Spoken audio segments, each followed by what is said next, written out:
I would love your take on this memorandum of understanding with Iran, as you have been on this network many times during the Biden administration criticizing President Biden for not having stronger financial restrictions around Iran via sanctions and other means.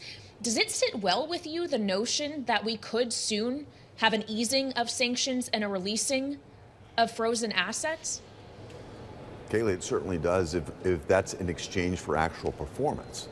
And if I can contrast this to what happened during the Obama-Biden administration, if you think about what they did with the JCPOA, they essentially bribed and paid off the Iranian regime, which turned into funding for terrorism. What President Trump is doing is he's forcing the Iranians to pay for the terrorism that they've conducted. If you think about where the Iranian regime is right now, their nuclear stockpile is under a mountain. Their Navy is at the bottom of the sea. They have no control of their airspace. They're in a fundamentally different place with respect to their economy. It's in ruins right now. I mean, this is a very different situation, and Iran has every incentive now to perform. In my understanding, I've spoken with the White House about it this week, this will be a pay-for-performance type of structure, meaning they're not going to get any sort of relief until they've actually demonstrated concrete performance. Right now, we're at an MOU stage. This is not a treaty. This is an opportunity to lay out the details, work out the details.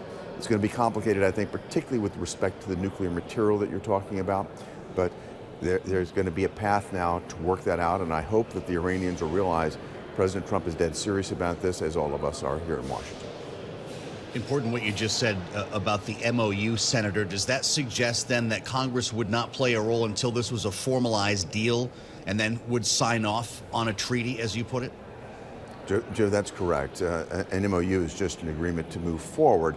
It's an understanding to try to get to a point that we might actually have a treaty. But until that point occurs, Congress doesn't have a role to play. Right now, this is just a next step, if you will, for the administration to engage more deeply and in more specific, actionable terms about what the Iranians must do in order to see their economy begin to move back in the right direction.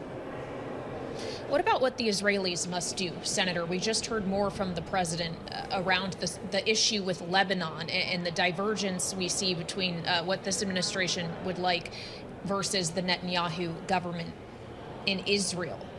How does that get reconciled if Israel still believes it is facing an existential threat?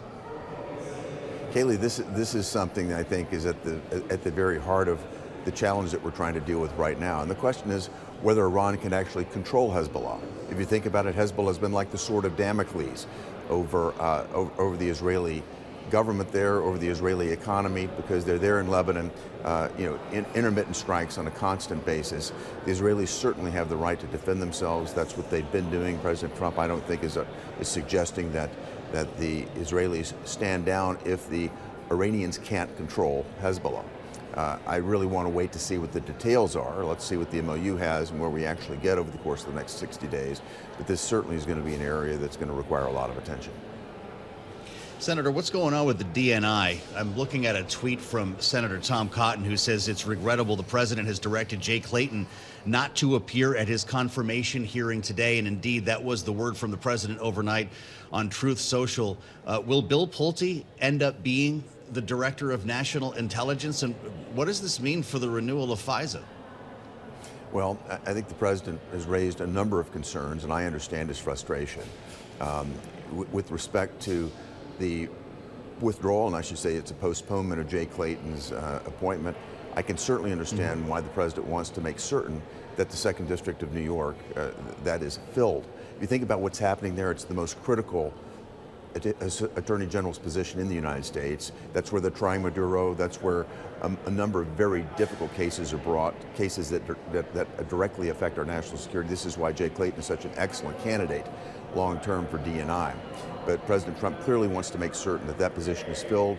I think he's deeply concerned that President Schumer will, that Leader Schumer will try to block the president in terms of his next nominee, a highly competent person, again, from Sullivan and Cromwell, that he wants to see replace Jay Clayton. That needs to be done. He's basically making sure he's got the insurance to do it. What does that mean? That means Bill Pulte will be in a position to move into DNI on Friday. That's my understanding is how it will move.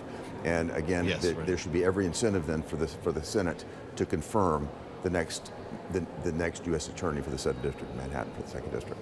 We want to get into the Fed here, Senator, but do you agree with the president's assertion that Republicans fell into a trap by setting up this fast track to prevent essentially Pulte from becoming DNI? I don't know that there's a trap here, but again, I think the president is looking at the situation as it stands. He sees zero cooperation coming from the Democrats right now. They've done everything they can to lock up the government, to make it non-functional. I think they're going to try to shut down the government at the end of September. That seems to be their playbook, is ultimate chaos. There's been an agreement here, and I think President Trump wants to make certain that we don't confirm before we get the actual performance on the other side from the Democrats. So I understand his frustration clearly. Well, so there may not be a confirmation vote for DNI in the Senate this week. There may, though, be a vote on bipartisan, bicameral housing legislation. Senator, are you happy with the compromise that was reached between your chamber and the House on the 21st Century Road to Housing Act? Yeah, Kayleigh, the majority of the Senate did, the vast majority, frankly. It came out yesterday. We voted it through with overwhelming support. I think we're in a position now to see it on a bicameral basis. We have unity between the House and the Senate. So this bill is going to move forward with a large degree of support on both sides. It's Fed Day. You, of course, introduced the now chair of the Fed, Kevin Warsh, at his hearings on Capitol Hill, his confirmation hearing. Senator, I'm wondering what you think about the rock and a hard place that he finds himself in, with, of course, the president on one shoulder asking for lower interest rates. And I know that was his charge at one point, and we'll have that opportunity eventually. But the price pressure that we've seen, in part because of the war in Iran, has made that very difficult. We've already seen the bond market reacting with interest rates. And I'm wondering what you'd like to hear from him today when he meets with reporters and issues his first policy statement. Well, Joe, I think the market is largely priced in no action today. I think the question is what happens in the future, and I think that's going to be the real question in my mind, is how does Kevin Warsh, our new Fed chairman, handle his communication about the future. He's been critical of communications in the past, the Fed being too engaged in sending forward messaging. So it'll be very interesting to see how he looks at it today, how this first press conference goes. But I'll say this, he's got a number of variables to examine here. If you think about what the president just covered in his press conference, energy prices are, as they said, plummeting.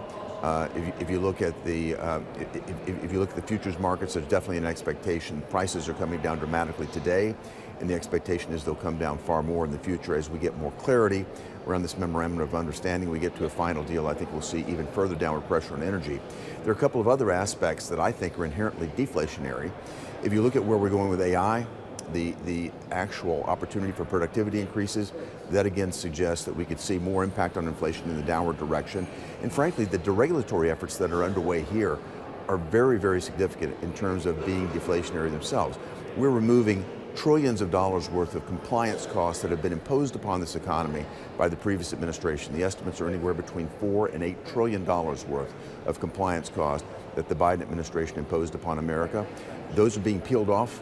The economy is being liberated as a result. So I think that there are inherently a number of deflationary pressures. When will that happen? Again, the markets today have a rate increase priced in by the end of the year. I could see Chairman Warsh being very cautious about how he handles this press conference today, because there are a lot of variables in play, and I could see certainly downward pressure. The question is, when does that really take hold? Well, we're all looking forward to hearing from Chairman Warsh this afternoon. Senator, before we let you go, I also have to ask you about the Clarity Act, the market structure legislation for cryptocurrencies. We're still seeing a debate between the banks and crypto companies around stablecoin rewards programs. How is this ultimately going to shake out? Senator, when can Clarity move forward? I think that we've got a number of pieces. Again, the Housing Act is moving right now. That's a banking committee product. My expectation is that we are going to continue to focus on Clarity, probably getting to it in the July timeframe. I'd certainly like to see this done before the August recess takes place. I think the ecosystem here in the marketplace in America needs to see this. We've moved significantly down the pike with the digital asset legislation that I sponsored last year, the Genius Act. That put America in the driver's seat in terms of modern payment systems. It puts the American dollar in the digital arena. It makes certain that America continues to lead when we have a stable coin that is dollar for dollar backed by U.S. Treasury securities. What we need to do now is expand that Clarity, expand that governance system so that it's very clear what happens here in America, that people have confidence to continue to invest in this technology that has great innovative capacity. So I'm very hopeful that we'll get to it in a matter of weeks.